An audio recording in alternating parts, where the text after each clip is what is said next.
വ്യാഴാഴ്ച വചന പ്രഘോഷണ ടീമിലെ പ്രിയപ്പെട്ട സഹോദരങ്ങളെ, മാതാപിതാക്കളെ, കുഞ്ഞുങ്ങളെ, നമ്മുടെ ഈ സന്ധ്യയിൽ കർത്താവിന്റെ വചനം കേൾക്കുന്നതിനും ആ കേൾവിയിലൂടെ നമ്മുടെ വിശ്വാസത്തിന്റെ ആഴങ്ങൾ പരിശോധിക്കുന്നതിനുമുള്ള പരിശ്രമം നടത്തുകയായിരുന്നല്ലോ.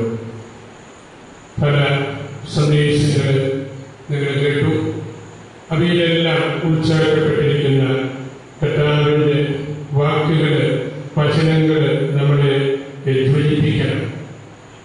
ഈ വിശ്വാസ വർഷ ആചരണത്തിന്റെ ഒരു പ്രധാന ചിന്ത തന്നെ പരിശുദ്ധപിതാവ് നമുക്ക് നൽകിയിരിക്കുന്നത് നമ്മളുടെ തീഷ്ണത അടുത്തിരിക്കുന്നവരെ ജ്വലിപ്പിക്കണം. അതാണ്, അടുത്തിരിക്കുന്നവരെ നമ്മളുടെ ചൈതന്യം കണ്ട് ക്രിസ്തീയ ജീവിതത്തിൽ നല്ലതുപോലെ വളരാനും ഉണർന്ന് എഴുന്നേൽക്കാനും ഒക്കെ ഉള്ള അവസരം നമ്മൾ ഉണ്ടാക്കണം.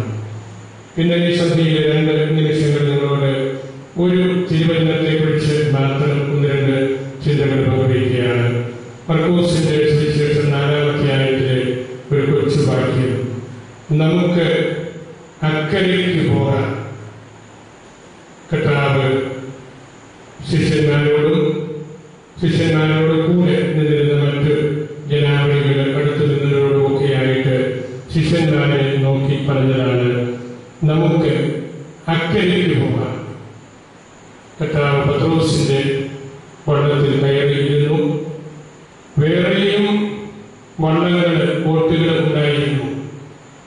ആ തിരുവചനം നമ്മൾ വായിച്ച് മുമ്പോട്ട് പോകുമ്പോൾ വേറെയും വള്ളങ്ങൾ ഉണ്ടായിരുന്നു. അവ അക്കരയിൽ എത്തിയതായിട്ടൊന്നും സുവിശേഷകൻ പറയുന്നില്ല. മറുകര ആത്യന്തികമായിട്ട് സ്വർഗമാണ്. നമുക്ക് അക്കരയ്ക്ക് പോകാം എന്ന് കർത്താവ് പറയുമ്പോൾ വെള്ളം കടന്ന് ഭൂമിയുടെ മറുകര മാത്രമല്ല, അതിന് അപ്പുറത്ത് ലോകം കടന്ന് സ്വർഗത്തിലേക്ക് എത്തുന്നതിനുള്ള ഒരു ചിന്ത അവർക്ക് കൊടുക്കുകയാണ്. അതുകൊണ്ടാണല്ലോ മറ്റ് വള്ളങ്ങളും ഉണ്ടായിരുന്നു എന്ന് ശിഷ്യന്മാര് പറയുന്നുണ്ടെങ്കിലും അതിലെ പോയി എന്ന് നമുക്കറിയത്തില്ല. അവര് അക്കരയിൽ എത്തിയോ, കർത്താവിന്റെ ഭവനത്തില്, സ്വർഗത്തില് അവരെത്തിയോ എന്ന് നമുക്കറിയത്തില്ല. അതുകൊണ്ട് കർത്താവ് പത്രോസിന്റെ വള്ളത്തിൽ കയറി ഇരുന്ന് നമുക്ക് അക്കരയ്ക്ക് പോകാം എന്ന് പറയുന്നതിനുള്ള ആ കരമ്പ് നമ്മൾ മനസ്സിലാക്കിയെടുക്കണം. നമ്മൾ എല്ലാവരും പത്രോസിന്റെ വള്ളത്തിൽ ഇരിക്കുന്നവരാണല്ലോ. പത്രോസിന്റെ പുതിയ പിൻഗാമിയെ കിട്ടിയതിലുള്ള വലിയ സന്തോഷം നമ്മൾ അനുഭവിച്ചുകൊണ്ട് ആ പത്രോസിന്റെ വള്ളത്തിൽ തന്നെ ആയിരിക്കുന്നവരാണ്. ആ വള്ളം മുമ്പോട്ട് പോയി കുറച്ചു കഴിഞ്ഞപ്പോൾ വലിയ കൊടുങ്കാറ്റ് വന്നു. തിരമാലകൾ അടിച്ചു കയറി. ആളുകൾ, ശിഷ്യന്മാരെ ഭയപ്പെട്ടു. ഈശോ നല്ല ഒരു തലയിണ സങ്കല്പിച്ച് കിടന്നുറങ്ങുകയാണ്. നമുക്കത് വായിക്കുമ്പം കൗതുകം തോന്നും. നല്ല ഒരു തലയിണ കണ്ടെത്തി അത് തലയ്ക്ക് വെച്ച് ഈശോ കിടന്നുറങ്ങുകയാണ്. അപ്പോൾ ശിഷ്യന്മാരെ പേടിച്ച് വിരണ്ട് പോയപ്പോൾ കർത്താവിനെ വിളിച്ച് എഴുന്നേൽപ്പിക്കുന്നതും അപ്പോൾ കർത്താവ് കടലിനെ ശാന്തമാക്കുന്നതും അത് നമ്മിലൊരു ചിന്ത, നമ്മുടെ വിശ്വാസപരമായ കാര്യങ്ങളെ കുറിച്ച് നൽകുന്നുണ്ട് എന്ന് ഞാൻ കരുതുകയാണ്. ആരാണ് വാസ്തവത്തിൽ ഉറങ്ങിപ്പോയത്? ബാഹ്യമായിട്ട് നമ്മുടെ കണ്ണുകൾ നോക്കുമ്പോൾ കർത്താവ് ഉറങ്ങി, ശിഷ്യന്മാര് എല്ലാവരും ഉണർന്ന് ഇരിക്കുകയാണ്. പക്ഷേ ആത്യന്തികമായ അർത്ഥത്തില് വിശ്വാസത്തിൽ മന്ദീഭവിച്ച് ഉറങ്ങിപ്പോയവര് ശിഷ്യന്മാരാണ്. കർത്താവ് അവരെ പരീക്ഷിക്കുകയാണ്. ദൈവം ഉറങ്ങുന്നില്ല. ഉറങ്ങാത്ത കാവൽക്കാരനായിട്ട് കർത്താവ് ഇരിക്കുകയാണ്. ഉറങ്ങിയത് നമ്മളാണ്, ശിഷ്യന്മാരാണ്. നമ്മുടെ വിശ്വാസത്തിന്റെ കുറവാണ്. കർത്താവ് അവരോട് ചോദിച്ചതും അതാണല്ലോ, അല്പവിശ്വാസികളെ നിങ്ങൾ എന്തിനാണ് ഇത്രയും വലിയ ഒച്ചപ്പാടുണ്ടാക്കിയത്? ഞാൻ കൂട്ടത്തിലില്ലേ? ഞാൻ നിങ്ങളുടെ കൂട്ടത്തിലുണ്ടല്ലോ. നിങ്ങൾ ഇത്രയും കിടന്ന് വലിയ ബഹളം ഉണ്ടാക്കേണ്ട കാര്യമുണ്ടോ? അല്പവിശ്വാസികളെ, ഒരു നേരിയ വിശ്വാസം അവർക്കുണ്ട്. പക്ഷേ പ്രതിസന്ധികളെ തരണം ചെയ്യുവാനായിട്ട് ആ ചെറിയ വിശ്വാസത്തിന് ശക്തിയില്ലാതെ പോകുന്നു. നമ്മുടെ ജീവിതത്തിൽ പലപ്പോഴും കുടുംബ ജീവനക്കാരുടെയും ഞങ്ങളുടെ അച്ഛന്മാരുടെയും സമർപ്പിതരുടെയും ഒക്കെ ജീവിതത്തിൽ വിശ്വാസക്കുറവ് ഉണ്ടാക്കുന്ന വലിയ ബഹളങ്ങൾ ചിലപ്പോഴൊക്കെ ഉണ്ട്.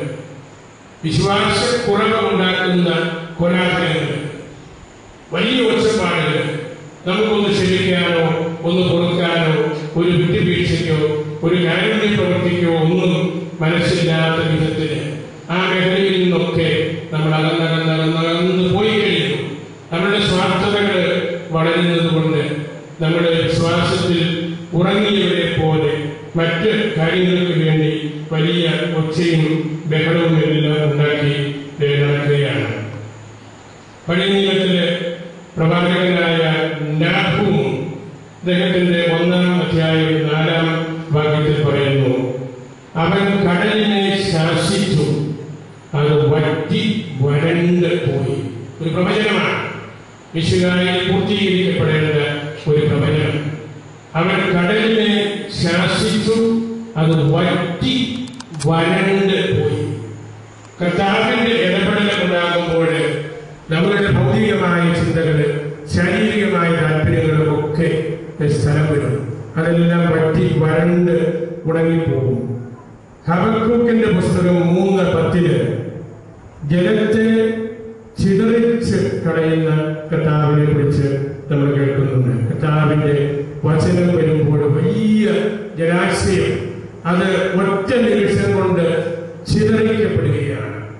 ഭൗതികമായിട്ടുള്ള ആ ചിന്തകളുടെ വലിയ ആഴം അവിടെ നഷ്ടപ്പെട്ട് കർത്താവിന്റെ ഈശോയാകുന്ന ആ ഉണർവിലേക്ക്, സ്ഥാനത്തിലേക്ക് നമ്മൾ എത്തുകയാണ്. പരിശുദ്ധ അപ്രിയം പുണ്യവാളന് ഈ തിരുവചനത്തെ കുറിച്ച് പറഞ്ഞിരിക്കുന്നത് ഇപ്രകാരമാണ്: അവര് ശിഷ്യന്മാര് ഉറങ്ങിക്കിടന്ന കർത്താവിനെ വിളിച്ച് ഉയർത്തിയപ്പോൾ അവരാകട്ടെ അലറി വന്ന കടലിനെ ഉറക്കി. ഉറങ്ങിക്കിടന്ന കർത്താവിനെ ശിഷ്യന്മാര് വിളിച്ചുയർത്തിയപ്പോൾ അവരാകട്ടെ അലറി വന്ന കടലിനെ ഉറക്കിക്കളഞ്ഞു. അതാണ് സംഭവിച്ചത്. ശാന്തമാവുക എന്ന് പറഞ്ഞപ്പോൾ എല്ലാം നിശ്ചലമായി. ദൈവത്തിന്റെ വാക്കിന്റെ, ദൈവം നമ്മുടെ കൂട്ടത്തിൽ ഉള്ളപ്പോൾ നമുക്ക് ഉണ്ടാകുന്ന പ്രശാന്തതയെ കുറിച്ചാണ് ഈ സുവിശേഷകൻ നമ്മോട് പറയുന്നത്. നമുക്ക് ഇതുപോലുള്ള വലിയ പ്രതിസന്ധികള്, കോലാഹലങ്ങള്, ഒച്ചപ്പാടുകളൊക്കെ തരണം ചെയ്യണമെങ്കിൽ ദൈവത്തിന്റെ സാന്നിധ്യം നമ്മുടെ ഉള്ളിലുള്ളത് നമ്മൾ തിരിച്ചറിയണം. ആ സാന്നിധ്യം തിരിച്ചറിയുന്നത് ആഴമായ വിശ്വാസം വഴിയാണ്. ആ സ്ത്രീ നാണയം നഷ്ടപ്പെട്ടപ്പോൾ വീട്ടിലുള്ള എല്ലാ അലമാരികളും ഇളക്കി മറിച്ച് മാറ്റി അടിച്ചു വാരി തൂത്തു നോക്കിയപ്പോൾ കിട്ടി. അവളുടെ മനസ്സിൽ തന്നെ കിട്ടി. അവൾ അവിടെ തന്നെ ശുദ്ധീകരിച്ചപ്പോൾ, ബലപ്പെടുത്തിയപ്പോൾ കിട്ടി. നമുക്ക് മനസ്സിലായി, ഞാൻ തന്നെയാണ് കർത്താവിന്റെ നാണയം. ഞാൻ സൃഷ്ടിക്കപ്പെട്ടത് അവിടുത്തെ ഛായയിലാണ്. ശുദ്ധീകരിക്കപ്പെടേണ്ടത്, അന്വേഷിക്കപ്പെടേണ്ടത് എന്റെ ഹൃദയമായിരുന്നു എന്നവിടെ തിരിച്ചറിയുകയാണ്. ഈ വെള്ളത്തിൽ പേടിച്ച് അരണ്ടിരുന്ന ശിഷ്യന്മാര് ഉണർന്നു വരുന്ന കർത്താവ് നൽകുന്ന ആ വാക്കുകൾ അത് കേൾക്കുമ്പോൾ ലോകം മുഴുവനും ശാന്തമാവുകയാണ്. ഇന്ന് നമുക്ക് വേണ്ടത് അതാണ്. നമ്മളുടെ ചുറ്റുപാടുകള്, നമ്മളുടെ ജീവിത സാഹചര്യങ്ങള്, നമ്മൾ ചെന്ന് പറ്റുന്ന സ്ഥലങ്ങളൊക്കെ ഒരുപാട് പ്രതിസന്ധികൾ നമ്മൾ ജയിപ്പിക്കുമ്പോൾ അവിടെയെല്ലാം കർത്താവിനോട് കൂട്ടുചേർന്ന് നമ്മുടെ ഉള്ളിലുള്ള കർത്താവ് ഉറങ്ങിപ്പോകാതെ നമുക്ക് നോക്കാം. അതാണ് വിശ്വാസം. വിശ്വാസത്തിന്റെ ജ്വലനം, വിശ്വാസത്തിന്റെ തീഷ്ണത എന്ന് പറയുന്നതാണ്. നമ്മുടെ ഉള്ളിൽ ഉള്ള കർത്താവ് ഉറങ്ങിപ്പോകാതെ നമുക്ക് നോക്കാം. നമുക്ക് വിശുദ്ധ സമയം പ്രാർത്ഥിക്കാം, പ്രാർത്ഥിക്കാം. ഞങ്ങൾ ധാരാളം ആളുകൾ ഈ